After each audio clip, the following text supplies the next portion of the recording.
Rasulullah kata, tak adalah dosa yang berat dalam hidup kamu bila kamu menghadap depan Allah nanti, ialah dosa kamu tak mempedulikan anak yatim. Yang kedua, dosa kamu apa dia? Kamu mensia-siakan anak perempuan kamu. Mar'ah, anak perempuan kamu tak jaga betul. Melilau je, malam-malam merayau anak perempuan. Mak ayah entah ke mana dia panggil. Ni malam-malam duduk lepak dengan jantan-jantan lagi. Anak perempuan kita ni, yang ni pun satu tanggungan juga. Patutnya pada kita ni kena ambil berat. Betul, kita dah ada dah Kementerian Wanita dipanggil, Kementerian Orang Perempuan. Tapi Kementerian Perempuan kena jagalah anak perempuan. Kena jaga betul-betul. Di kalangan kita ni ambil berat terhadap anak perempuan itu sendiri. Membaca hadis-hadis Rasulullah sallallahu alaihi wasallam yang cerita tentang mengenai jaganya perempuan ini sendiri. Islam suruh jaga. Hadis hasan rawahu Nasa'i bi isnadul jayyid. Wa makna uharriju al-haqqul haraj, tanggungjawab yang terbeban. Wa huwal ismu biman dayya'a haqqahuma, di mana berdosalah siapa-siapa yang mensia-siakan hak mereka berdua ini sendiri. سنخوض معاركنا معهم وسنمضي جموعا نردعهم ونعيد الحق المغتصب وبكل القوة ندفعهم وبكل القوة ندفعهم. الحمد لله رب العالمين والصلاة والسلام على أشرف الأنبياء والمرسلين وعلى آله وصحبه أجمعين. سبحانك لا علم لنا إلا ما علمتنا إنك أنت العليم الحكيم. رب اشرح لي صدري ويسر لي أمري واحلل عقدة من لساني يفقهوا قولي. يا عليم علمنا من علمك كما ترضى به عنا. يا حليم خلقنا بخلق الحلم وحققنا بحقائق العلم. اللهم علمنا ما جهلنا وذكرنا ما نسينا. اللهم يسر ولا تعسر وتمم بالخير. أما بعد. وعن أنس رضي الله عنه أن النبي صلى الله عليه وسلم قال: من آل جاريتين حتى تبلغ جاء يوم القيامة أنا وهو كهاتين وضم أصابعه. رواه مسلم. Jariyatain ay bintaini. Rasulullah sallallahu alaihi wasallam sebut daripada Anas radhiyallahu anhu, kata dia daripada Rasulullah sallallahu alaihi wasallam, Rasulullah bersabda, man ada jariyatain, siapa-siapa yang menjaga ataupun dianya betul-betul meraihkan dua orang anak gadisnya. Bila dia jaga betul-betul dua orang anak perempuan dia, hatta tablugha, sehinggalah anak perempuan dia tu betul-betul dah menjadi akil balik, sehingga anak perempuan dia dah meningkat dewasa. Jaa yaumal qiyamah, dia berjumpa dengan aku di hari kiamat nanti. Ana wa huwa kahataini, dia dengan aku dalam syurga nanti bagaikan jari ini dengan jari ini. Rasulullah sallallahu alaihi wasallam sebut demikian. Wa dhamma asabi'ahu, dalam keadaan Rasulullah meletakkan kedua jari ini, beliau mengumpulkan kedua-dua jari dia tersebut. Para hadirin sekalian, kita masih lagi dalam bicarakan tentang tajuk bagaimana kita diajar supaya berlemah lembut dalam hidup kita ini dengan anak yatim. Anak yatim itu yang pertama, kita kena jangan berkasar dengan mereka. Yang kedua, jangan berkasar dengan anak perempuan. Anak perempuan, banat, anak-anak perempuan. Kemudian yang ketiga, kita jangan berkasar dengan orang-orang miskin, orang-orang yang lemah. Jangan kita ni bercakap kasar dengan mereka. Kemudian yang keempatnya dengan siapa dia? Wal munkasirin. Munkasirin maknanya orang cacat. Orang cacat ni pun jangan kita berkasar dengan mereka. Wal ihsan ilaihim, kita diminta supaya ihsan terhadap empat golongan ini. Empat golongan kita diminta supaya kita ni berbuat baik pada empat-empat ni. Anak yatim, kemudian anak perempuan, kemudian orang-orang yang lemah, di kalangan orang-orang yang tak ada kekuatan. Bukan 4, 5. Yang keempat dipanggil, yang ketiga wasairud du'afa. Yang ketiga tu ialah keseluruhan orang-orang yang lemah. Wal masakin, dan juga orang-orang miskin. Wal munkasirin, dan juga orang-orang yang cacat, anak-anak yang cacat ni. Ini Rasulullah sallallahu alaihi wasallam ajar pada kitanya, diajar supaya berbuat baik pada mereka, wasyafaqah alaihim, dan kitanya memandang mereka tu dengan perasaan kasihan pada mereka, wattawadhu, dan juga tawadhu dengan mereka, wa khafdil janah, dan kita diminta jangan menyombong di hadapan mereka sebut. Di kalangan 5 golongan ini kita diajar supaya rendahkan sayap-sayap kita dan kita dekatkan diri kita dengan mereka tersebut. Yang ni diajar demikian. Berdasar pada hadis ni lah, hadis Anas radhiyallahu anhu, kata dia daripada Nabi sallallahu alaihi wasallam, Rasulullah bersabda, man ala jariyatain, mana-mana orang yang jaga 2 orang anak perempuan. 2 orang anak perempuan yang dia jaga maksudnya dia bagi agama. Dia jaga tu dia meraihkan betul anak perempuan dia. Anak perempuan ni Islam suruh jangan sampai peringkat kitanya rosakkan hati dia, jangan kita ni cakap kasar dengan dia, jangan dengan anak perempuan, ataupun dengan anak perempuan ni jangan sekali-kali kita merendahkan dia, meremeh-remehkan dia. Kenapa hadis ni disebut demikian ini? Kerana jawabnya kerana orang Arab terutamanya dia pandang anak perempuan ni satu bebanan. Ni sejak zaman-zaman sebelum daripada ni, beza dengan orang Melayu. Orang Melayu kita ni tak kira anak lelaki ke anak perempuan ke, dia jadi sama je. Tapi orang Arab, bila anak perempuan mula-mula dia dapat anak tu, zaman-zaman sebelum datang Rasulullah sallallahu alaihi wasallam, merah padam muka dia. Kalau dapat anak perempuan maknanya penghinaan untuk diri dia. Ini bagi orang Arab jahiliyah sebelum daripada ini.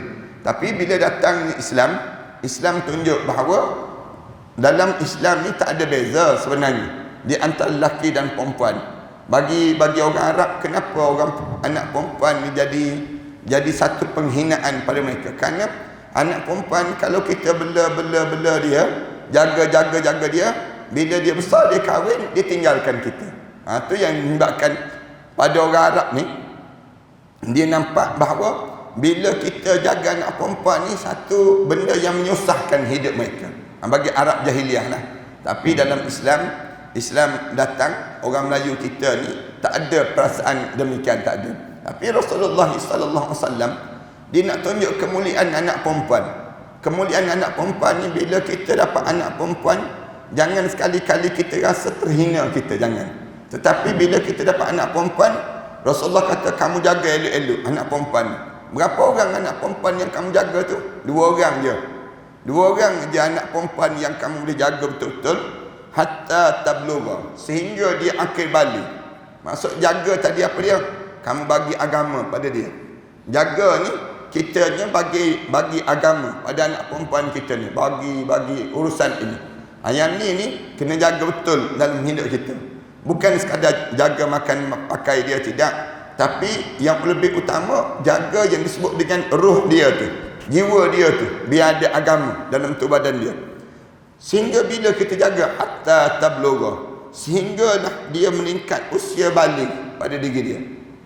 Bila dia sampai usia balik ataupun dia dah mula menjadi remaja pada diri dia, jaa yaumul qiyamah, orang yang datang di hari kiamat nanti, ana wa huwa kahataini, aku dengan orang yang jaga anak perempuan ni macam 2 jari ni. Rasulullah sebut demikian.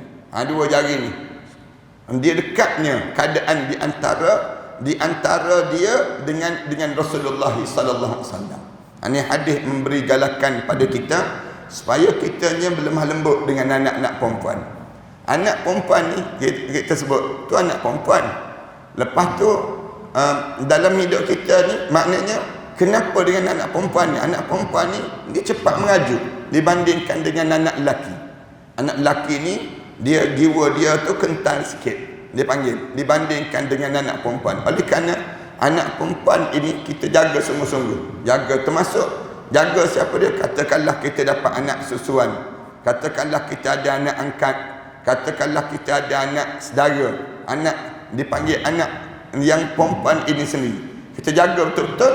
Maka di waktu ini Allah jadikan pada kita dengan Rasulullah tu rapatnya. Rasulullah kata macam jari ni dengan jari ni, Rasulullah dekatkan, dekat sangatlah di antara jari tunjuk dengan jari tengah, dekat sangat Rasulullah sallallahu alaihi wasallam dengan orang yang jaga anak perempuan ini sendiri.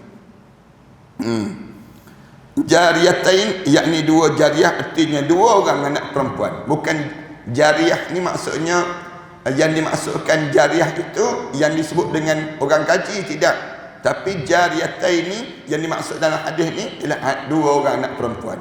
Itu cara yang ditafsirkan oleh alim ulama. Jangan kita salah anggap pula. Kita kata jariah ni bukan ke pembantu rumah, Ustaz. Bukan ke jariah ni yang disebut dengan hamba perempuan ke? Tak. Ulama-ulama sebut yang dimaksudkan oleh Rasulullah sallallahu alaihi wasallam jariyatain ni ialah dua orang anak perempuan. Rasulullah guna istilah yang demikian.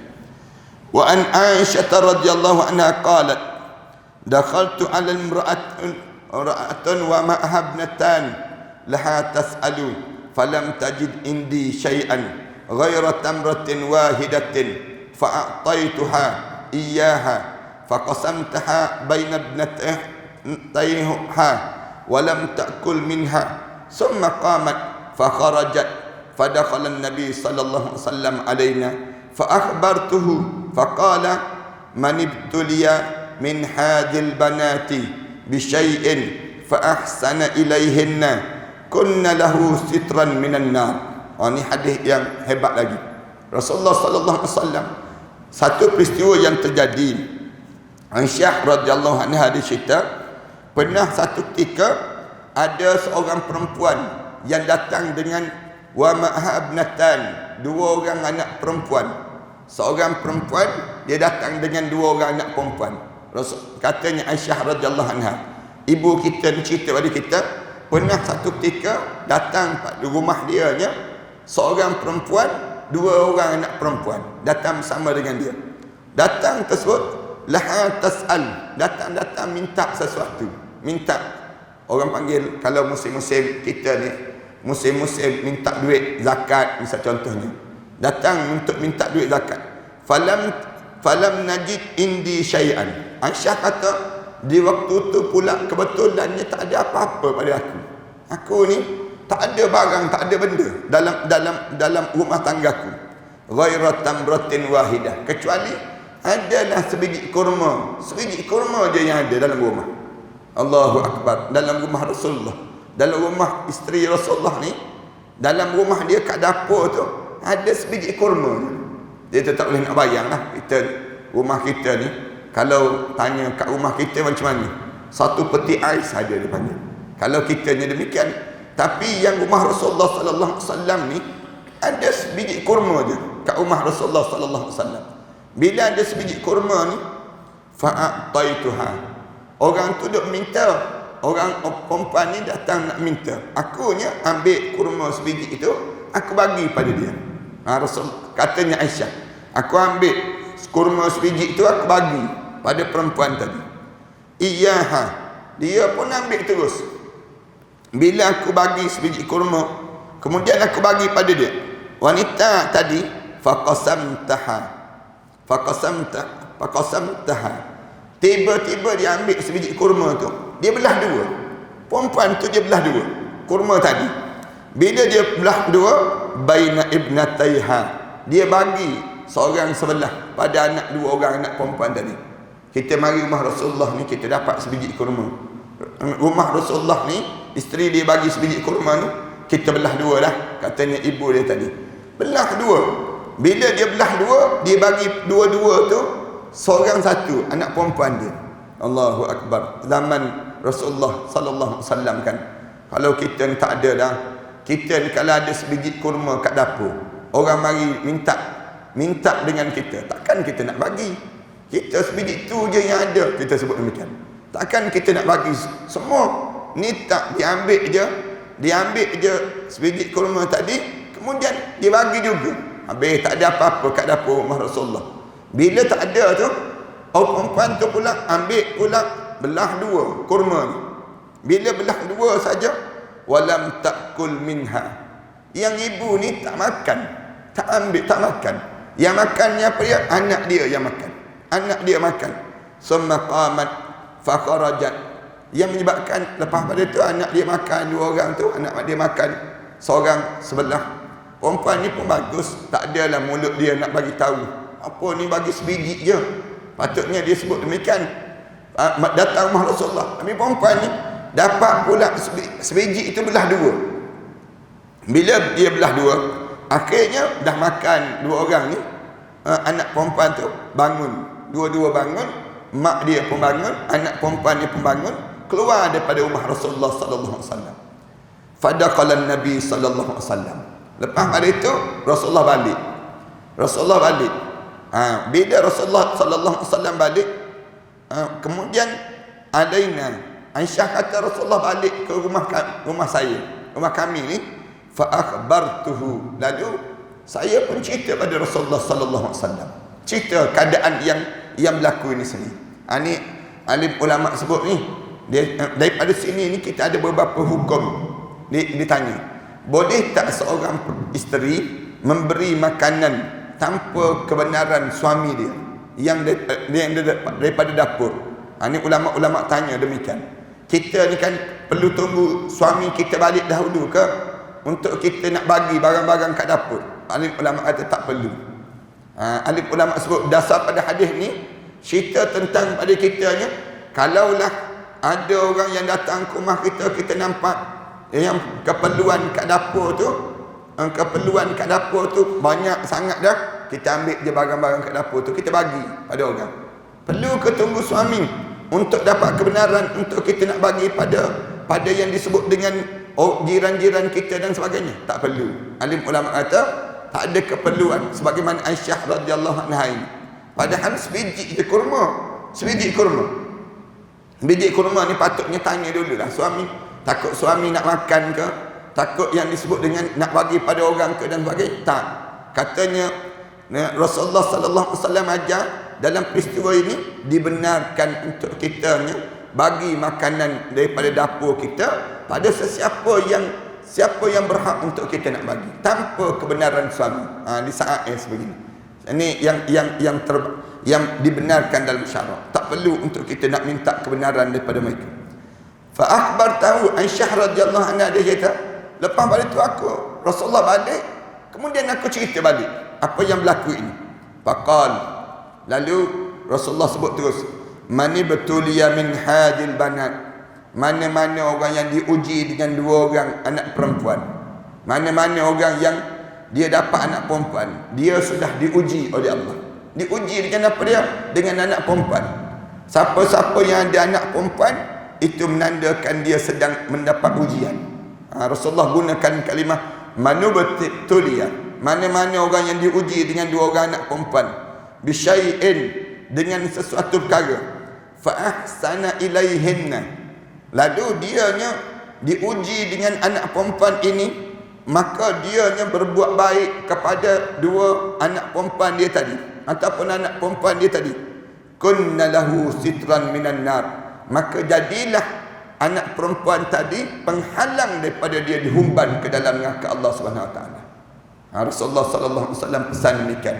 Berbuat baiklah dengan anak perempuan, jangan berkasar dengan anak perempuan, jangan kita ni berkerah dengan anak perempuan. Nak jaga mana-mana orang yang dia boleh jaga betul-betul anak perempuan dia ni, sehingga anak perempuan dia ni dah akhir balik, dah orang dah nak kahwin dengan anak perempuan dia ni, maka di waktu tersebut dia jaga elok-elok pada turunan dia jaga segala urusan anak perempuan dia dijaga betul-betul, maka di waktu ini anak perempuan dia ni akan menjadi penghalang daripada dia dihumban dalam api neraka Allah Subhanahu Wa Taala.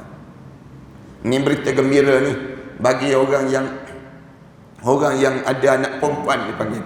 Orang yang ada anak perempuan, jangan sedih dengan adanya anak perempuan dalam kekeluargaan kita. Kerana apa dia? Kerana anak perempuan ni rupa-rupanya penghalang daripada kita dihumban dalam neraka Allah Subhanahu Wa Taala. Kita jangan pula kita kata menyusah aja ustaz. Bela-bela dia, jaga-jaga dia, kahwin, dia pergi duduk dengan suami dia. Dengan kita pula terkebir-kebir kat rumah. Jangan. Kita ni bila kita ada anak perempuan kita ni kahwin dengan orang, bila kahwin dengan orang tersebut, kemudian kita di waktu ini kita ni dapat pahala dah. Kenapa kita dapat pahala? Pahala kerana kita jaga anak perempuan sehingga eloknya peribadi dia kahwin dengan orang lain tersebut, kemudian dia tinggal dah kita ni. Tak apa dah dalam hidup kita. Kenapa dia? Kerana di waktu ini dianya menjadi penghalang dah daripada kita, daripada api neraka Allah Subhanahu Wa Taala. Jangan kongkong dah anak perempuan kita, dan dia kahwin dengan orang lain pun kita sibuk lagi telefon dia, sibuk lagi nak suruh dia balik, sibuk lagi kita ni nak suruh jaga kita lagi. Jangan. Manakala bila dia dah berumah tangga dengan orang dah, maka di waktu tersebut habis tanggungan kita dengan dia. Maknanya pada kita je, di waktu ni kita kena ajar dia tu pula jaga suami dia, jaga suami kamu. Jangan sampai kamu pula tak jaga hubungan kamu dengan suami kamu, nanti kamu terhumban ke dalam neraka Allah. Manakala kita yang jaga dia sampai dia berumah tangga ni, sampai dia besar ni, ayat ni kita dah dapat pahala dah. Pahala apa dia? Pahala terhalang daripada dihumban ke dalam api neraka Allah Subhanahu Wa Taala. Ni hadis ni bagi semangat pada orang yang lahir seorang anak perempuan, lahir dua anak perempuan, sampai sedozin anak perempuan. Ada orang sampai demikian. Keluar-keluar anak perempuan, keluar-keluar anak perempuan, keluar-keluar anak perempuan. Dia tanya, bila nak dapat lelaki pula ni ustaz? Puah beli warna pink dah dia dipanggil. Ramai mana orang yang jenis demikian. Dia naknya anak perempuan, nak anak perempuan, nak anak lelaki, nak anak perempuan. Ada juga yang demikian. Allah jadikan ujian dalam hidup dia tersebut. Kita tanya, betul anak lelaki, anak lelaki? Anak lelaki tak disebut lagi. Tak disebut lagi. Kalau nak tahu tersebut ni, kita cerita akan datang nanti. Kena ikutlah. Dalam siri-siri hadis ni, jumpa cerita tentang anak lelaki pula. Anak lelaki macam mana pula? Kita jaga anak lelaki. Beza dia dengan jaga anak perempuan ini sendiri. Wa an Aisyah radhiyallahu anha aidan qalat ja'atni miskinatun tahmilu ibnatain laha fa'at'amtuha thalathan tamarat fa'atat kullu wahidatin minhuma tamratan wa rafa'an ila fiqiha tamratan litakulaha fastat'amtaha ibnataha fashaqqat at-tamrata allati kanat turidu an ta'kulaha lahu bainahuma fa'ajabani sya'nuha fadzakarat alladhi sana'at li Rasulillah sallallahu alaihi wasallam faqal innallaha ta'ala innallaha qad awjaba laha biha al-jannah aw a'taqaha biha minan nar, rawahu Muslim. Ini pun sama juga ni. Hadis ni hadis yang menarik juga. Cerita tentang anak perempuan lagi. Nak cerita tentang anak perempuan. Daripada Aisyah radhiyallahu anha kata dia, saya didatangi oleh seorang perempuan yang miskin yang membawa kedua anak gadis dia. Bawa anak saya ni, ja'atni miskinatun tahmilu ibnatain. Aku je telah didatangi dua orang anak seorang perempuan yang ada dua orang anak perempuan. Seorang wanita yang ada dua orang anak perempuan. Fa'at'amtuha thalatha tamarat. Lalu bila dia datang jumpa ni, saya bagi makanan kepada mereka tu berupa 3 biji kurma. Aisyah radhiyallahu anha kata, akunya bila datang mereka 3 tu, aku kira 3 orang, aku bagi 3 biji kurma. Aku bagi 3 biji kurma. Bila bagi 3 biji kurma, Allah zaman dahulu kan, derma bagi sedekah ni dengan 3 biji kurma, bernilai dah. Nak sebutnya dah bernilai. Sebab tu kalau kita tengok kan, orang-orang Arab, para hadis kan pergi ke Mekah, ke Madinah sekarang kan, kalau dia berjalan tu, dia letak, sekarang ni dia letak gula-gula dalam beg dia. Gula-gula, coklat tu kan. Bila dia berjumpa budak-budak, dia bagi gula-gula. Kadang-kadang kita duduk sebelah dia pun, dia cuik kita, dia bagi gula-gula. Dia gantikan dengan tamar. Dulu budaya dia bagi tamar, bagi kurma. Sekarang dia ganti daripada bagi tamar, bagi gula-gula. Gula-gula ni pun satu cara yang dilakukan kebaikan di kalangan mereka. Cuma budaya orang Melayu kita ni jarang. Kita ni kalau bagi gula-gula sebiji, orang memandang kita. Bagi sebiji je kita sebut. Dia jadi demikian. Patutnya bagilah satu botol senang kita. Kita jadi begitu. Kita ni kalau orang bagi sebiji, tak ada dah pada kita. Sebab tu ibu-ibu ni kalau dia berjalan tu, kalau boleh ada gula-gula dalam beg dia. Ajar demikian. Selain daripada ada duit, ada yang lain tu, ataupun duit-duit kecil tak apa dah. Duit-duit yang RM1, RM2 ni, kita bila berjumpa budak-budak bagi RM1. Bagi begitu jadi budaya dalam diri kita. Jangan tunggu apa ni musim raya baru nak bagi, jangan. Tapi kita ni biar ada budaya ni memudahkan. Aisyah radhiyallahu anha, dia ni kalau dia waktu mana dia ni sendirinya, dia ni berjumpa dengan perempuan yang bawa 2 orang anak perempuan ni, dia bagi 3 biji kurma. Kemudian wanita miskin itu, dia memberikan setiap sebiji kurma tu kepada 2 anak ni. Bagi ambil dah seorang. Manakala dia dan satu lagi seorang dan satu lagi diangkatnya ke mulutnya. Yang ketiga tu diangkat ke mulut dia. Dia dah bagi dah pada yang tu. Ada anak perempuan ni sebiji. Yang satu lagi ni dia ambil nak masuk dalam mulut. Bila dia nak masuk ke dalam mulut, dia nak makan sendiri ni, tiba-tiba kemudian dia bagi tu tamar wa rafa'at ila fiha tamratan litakulaha. Bila dia angkat tangan dia nak makan sebiji lagi tu, fastat'amtaha ibnataha. Tiba-tiba anak perempuan dia tu, 2 orang tu minta diberikan saja kepada satu tu makan, minta sebuah untuk mereka makan pula. Bila dia nak ambil dah, tiba-tiba anak perempuan dia 2 orang minta lagi. Tak cukup. Sebiji seorang tadi tak cukup. Bila rasa tak cukup tu, anak perempuan dia tahan tangan ibu dia tadi, minta yang ibu nak masuk dalam mulut ni. Bila demikian, dia pun ambil yang nak masuk dalam mulut dia ni, dia belah 2. Aisyah radhiyallahu anha cerita, aku tengok dia ambil, dia belah 2. Dia belah 2 kurma tadi yang dia nak makan tadi menjadi 2, dan diberikan pada kedua anak dia tadi. Dia ambil sebelahnya untuk kakak, satu lagi ambil untuk adik. Dia bagi untuk anak perempuan dia. Yang menyebabkan dia tengok keadaan itu, katanya Aisyah radhiyallahu anha, aku tengok dia buat macam tu fa'ajabani, menyebabkan aku jadi takjub. Allah, katanya Aisyah, hebatnya ibu ni. Ibu yang sebegitu boleh buat pada anak ni sendiri. Boleh dia lakukan demikian. Kemudian kalau kita kan padahal dekat mulut dah, anak tahan luk masuk tu, patutnya demikian. Tak sempat dia nak tahan.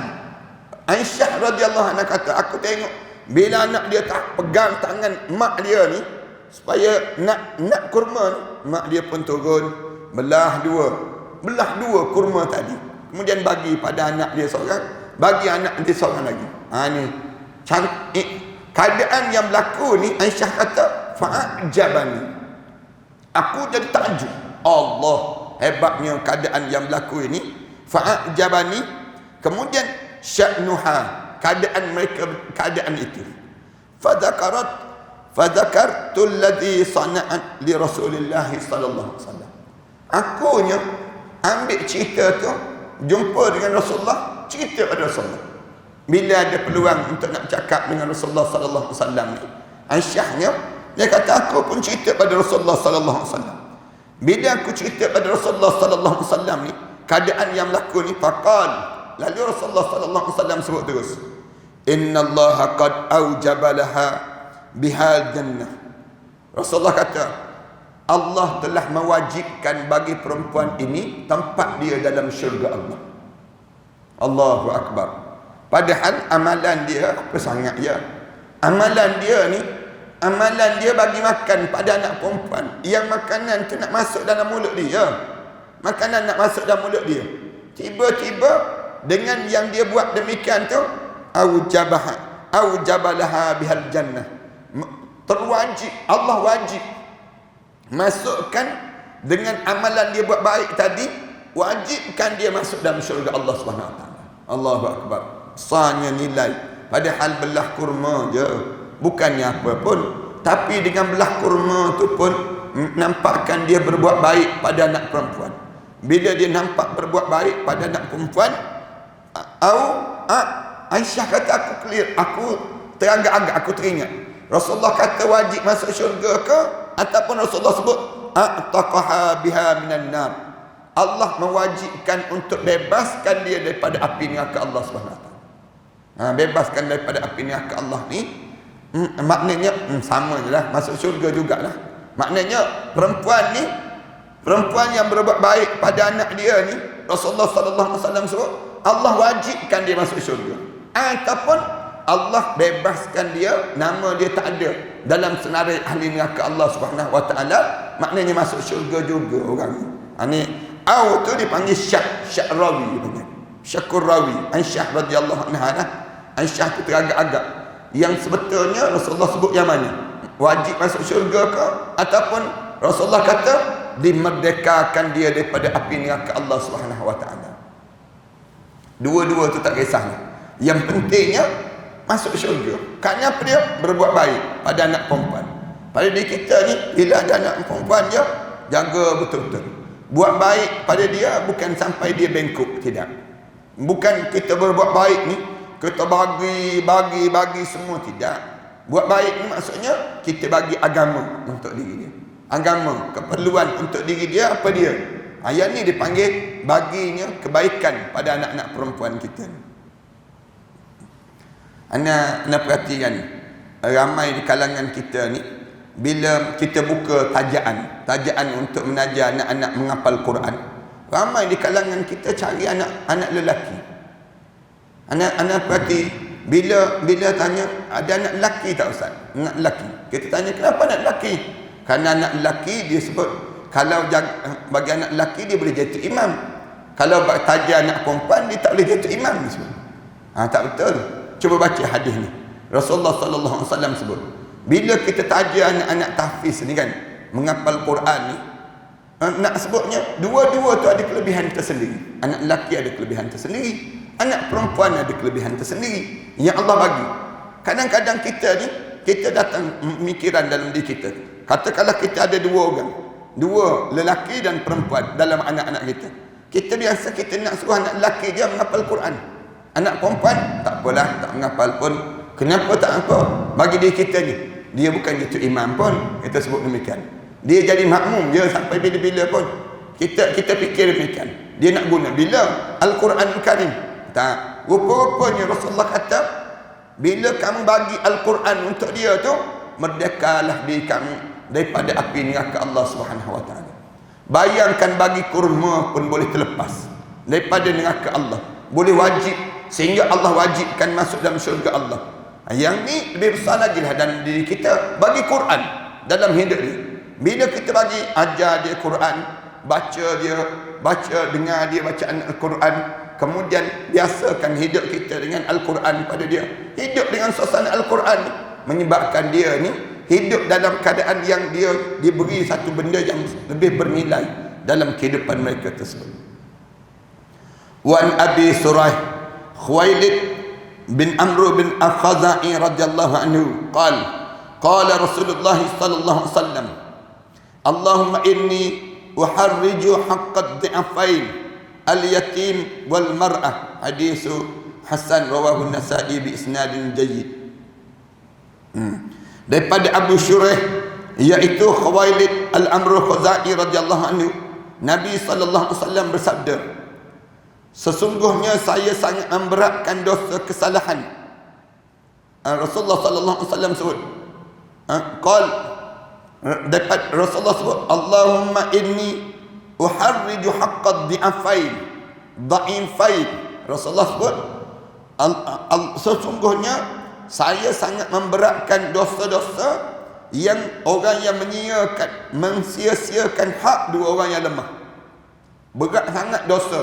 Siapa-siapa yang ada dua golongan lemah dengan dia, tiba-tiba dia ni buat buruk pada dua golongan lemah ni. Dua golongan lemah ni siapa dia? Yang pertama anak-anak yatim. Anak-anak yatim. Dosalah siapa-siapa yang mensia-siakan anak yatim. Siapa-siapa yang buat khianat pada anak yatim. Rasulullah kata samna dosa dia. Siapa-siapa yang tak peduli anak yatim. Tak adalah benda yang besar. Tanggungan kita depan Allah nanti, di antara tanggungan yang besar yang kita berdosa ialah kita mensia-siakan anak yatim. Anak-anak yatim ni, kalau ada anak yatim di sekitar kita, di kalangan anak keluarga kita, itu tanggungjawab kita. Itu kena jaga pada diri kita. Ni maknanya kita jangan leka terhadap anak yatim. Anak cadangkan kalau boleh, kita ni di peringkat negara kena ada apa dia? Ni dipanggil tabung anak yatim. Anak sebut dah pada minggu yang sudahnya, kalau di negara kita ni ada tabung haji. Tabung haji, kita ni kena ada juga tabung anak yatim. Tabung anak yatim. Bila seorang tu suami dia meninggal dunia, boleh daftar dengan tabung anak yatim. Tabung anak yatim ni dijaga kebajikan peringkat negara. Bila dijaga peringkat negara tu, bukan dijaga oleh persatuan-persatuan, NGO, tapi mesti dijaga oleh kerajaan. Kerajaan kena jaga daripada duit baitul mal, duit zakat dan sebagainya. Kita boleh ambil duit tersebut untuk kitanya, untuk nak menanggung anak-anak yatim seluruh negara ni sendiri. Kena selaras lah. Dia boleh buat mekanisme tersendirilah. Masjid-masjid kena daftar setiap anak yatim di qaryah masing-masing. Jadi duit itu boleh salur melalui masjid-masjid. Itu kaedah yang sepatutnya kena ada di kalangan kita. Bagi peluang pada Islam merintah. Tahulah kita nak buat macam mana. Selagi mana Islam tak merintah, selagi itulah payah. Anak-anak yatim tu hidup begitulah.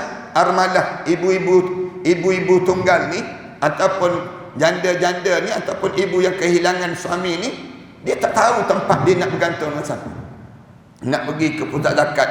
Pusat zakat, tanggungan dia ni apa dia? Tanggungan dia 9 di kalangan 8 asnaf tersebut. Itu tanggungan pusat zakat. Tapi anak yatim tak termasuk dalam pusat zakat. Jadi nak tak nak kena buat apa dia? Kena susun balik sistem keuangan kita, sistem tabungan kita tu yang kena ada pada kita. Dengan syarat menteri keuangan kena bagi pada orang Islam. Ni menteri keuangan orang bukan Islam. Dia nak faham apa terhadap tanggungan ini sendiri. Dia tak reti apa pun dalam di kalangan kita. Lalu kita ni yang orang Islam ni, dia kena ada perkara-perkara demikian untuk jaga. Dia panggil anak-anak yatim. Anak yatim ni ramai di kalangan masyarakat kita. Setiap negeri setakat ni tak ada data khusus untuk anak yatim ni tak ada. Kerana suasana kita ni, kita tak ambil berat terhadap anak yatim tadi. Rasulullah kata, tak adalah dosa yang berat dalam hidup kamu bila kamu menghadap depan Allah nanti, ialah dosa kamu tak mempedulikan anak yatim. Yang kedua, dosa kamu apa dia? Kamu mensia-siakan anak perempuan kamu. Mar'ah, anak perempuan kamu tak jaga betul. Melilau je, malam-malam merayau anak perempuan. Mak ayah entah ke mana dia panggil. Ni malam-malam duduk lepak dengan jantan-jantan lagi. Anak perempuan kita ni, yang ni pun satu tanggungan juga. Patutnya pada kita ni kena ambil berat. Betul kita dah ada Kementerian Wanita dipanggil, Kementerian Orang Perempuan, tapi Kementerian Perempuan ni kena jagalah anak perempuan. Kena jaga betul-betul.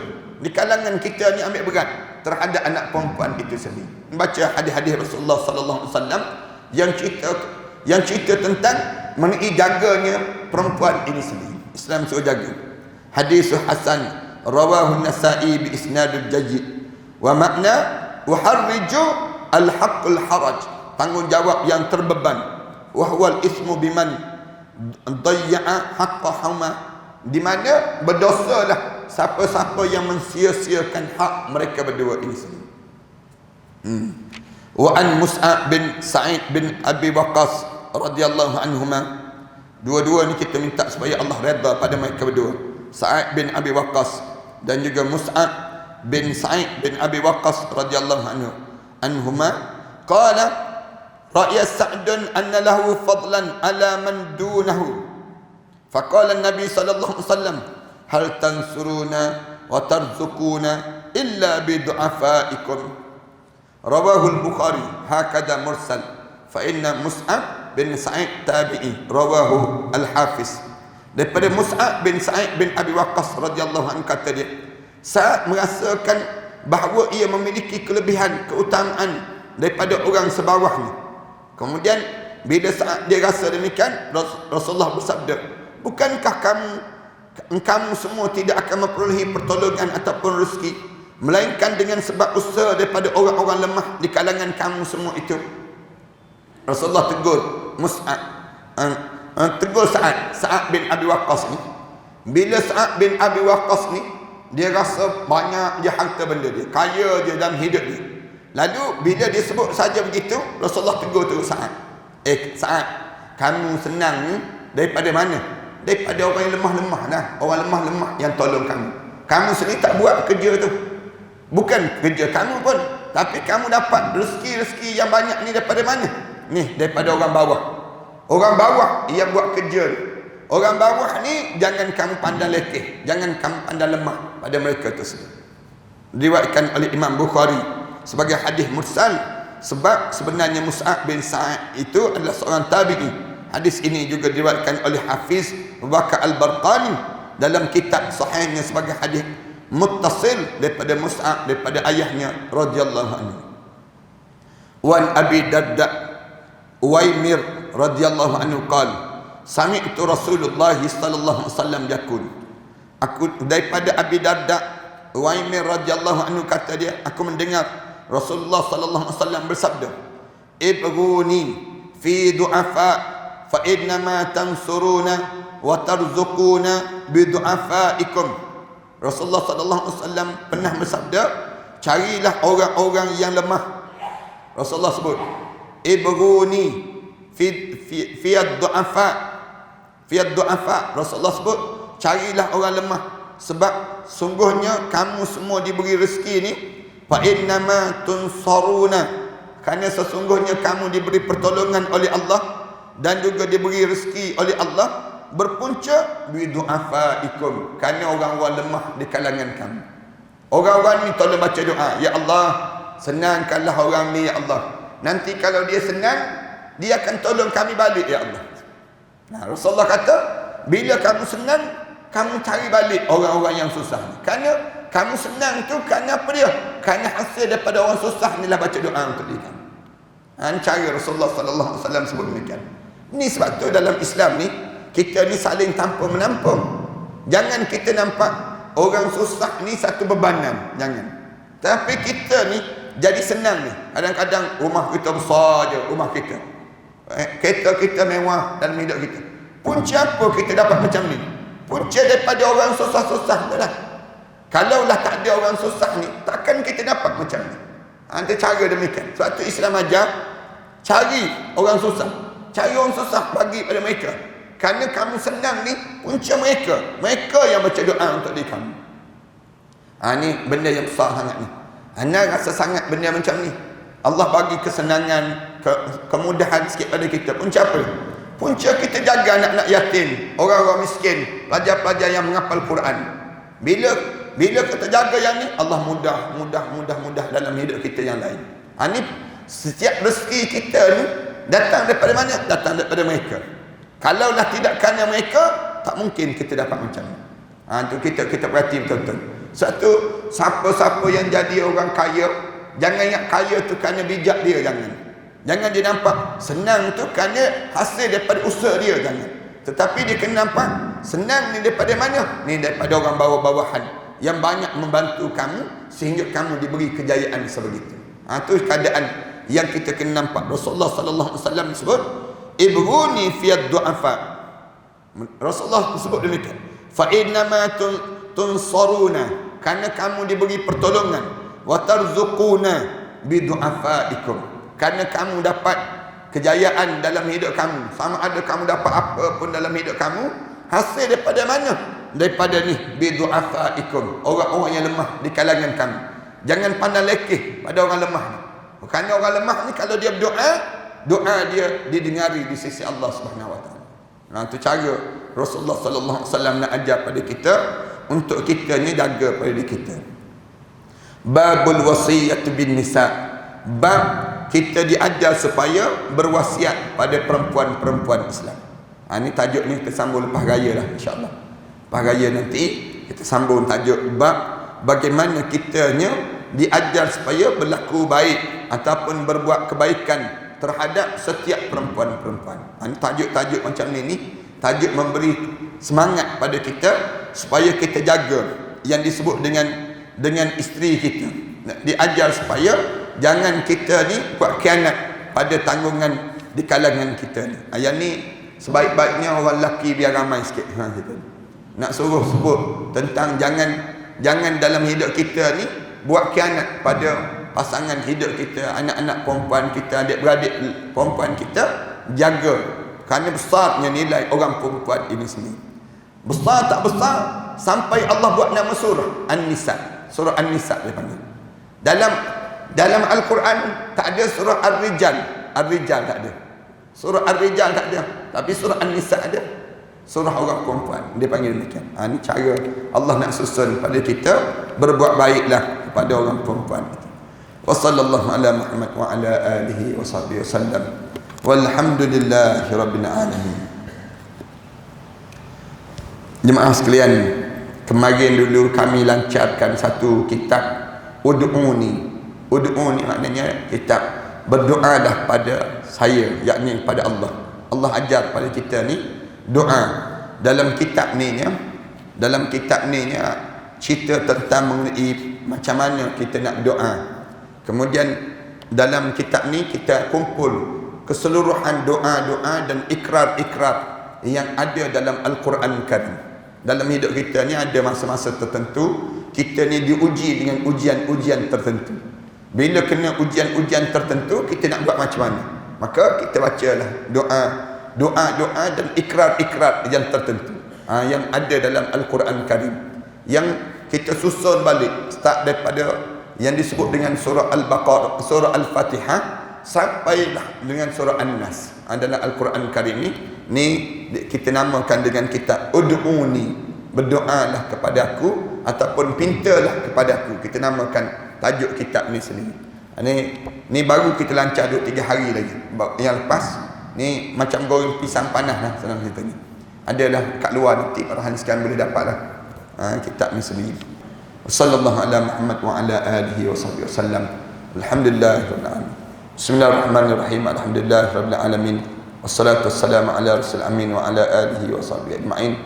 Rabbana iftah bainana wa bain qaumina bil haqq wa anta khairul fatihin. Rabbana zalamna anfusana wa in lam taghfir lana wa tarhamna lanakuna minal khasirin. Rabbana wa tub alaina innaka antat tawwabur rahim. Rabbana atina fid dunya hasanah wa fil akhirati hasanah wa qina adzaban nar. Sallallahu ala Muhammad wa ala alihi wa sahbihi wasallam. Alhamdulillahirabbil alamin. Ini kita telah melaksanakan untuk Cakna Asnaf, insya-Allah, di mana kita telah gerakkan kit dapur, kita telah gerakkan kit kebersihan, dan juga kita gerakkan yang ketiga kit yang disebut dengan kit penjagaan bayi. Penjagaan bayi, insya-Allah. Dan kita telah agih-agihkan sumbangan ini, alhamdulillah, telah bahagi di kalangan mereka-mereka yang susah, termasuk dengan sumbangan makan nasi bungkus. Kita telah bungkus sejak dah 2 hari dah kita dah bungkus nasi. Sebungkus sebanyak lebih kurang RM8 sebungkus. Tuan-tuan boleh terus ke Maybank Matan Center ataupun Bank Islam ataupun CIMB ataupun Bank Islam tersebut, insya-Allah. 3 Maybank tersebut, tuan-tuan boleh sama ada nak bagi sumbangan melalui sumbangan kit dapur tu pun boleh. Sebanyak lebih kurang RM60 je. Untuk satu bungkusan tu kita bagi pada mereka yang bila berlaku PKPB begini, ada di kalangan kita yang susah-susah, yang memerlukan sangat bantuan-bantuan. Lalu kita sampaikan demikian. Tuan-tuan boleh tengok perfume ni.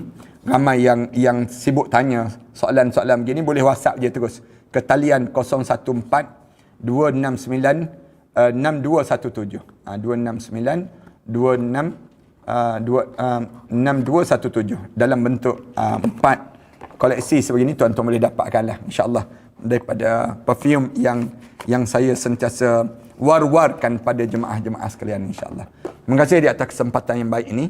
Allah jadikan kebaikan bertambah untuk diri kita. Aku qouli hadza astaghfirullah li wa lakum. Wassalamualaikum warahmatullahi taala وبركاته. معاركنا معهم وسنمضي جموعا نردعهم ونعيد الحق المغتصب وبكل القوة ندفعهم وبكل القوة ندفعهم بسلاح الحق البتار سنحرر أرض الأحرار ونعيد الطهر إلى القدس من بعد الذل وذا العار من بعد الذل وذا العار سنخوض معاركنا معهم وسنمضي جموعا نردعهم ونعيد الحق المغتصب وبكل القوة ندفعهم وبكل القوة ندفعهم وسنمضي ندك معاقلهم بدبيل دام يقلقهم وسنمحو العار بأيدينا وبكل القوة نردعهم وبكل القوة نردعهم سنخوض معاركنا معهم وسنمضي جموعا نردعهم ونعيد الحق المغتصب وبكل القوة ندفعهم وبكل القوة ندفعهم لن نرضى بجزء محتل لن نترك شبرا للذل ستمور الأرض وتحرقهم في الأرض براكين تغلي في الأرض براكين تغلي سنخوض معاركنا معهم وسنمضي جموعا نرضعهم ونعيد الحق المغتصب وبكل القوة ندفعهم وبكل القوة ندفعهم سنخوض معاركنا معهم وسنمضي جموعا نردعهم ونعيد الحق المغتصب وبكل القوة ندفعهم وبكل القوة ندفعهم سنخوض معاركنا معهم وسنمضي جموعا نردعهم ونعيد الحق المغتصب وبكل القوة ندفعهم وبكل القوة ندفعهم محمد رسول الله عليه صلاة الله وآله والأحبة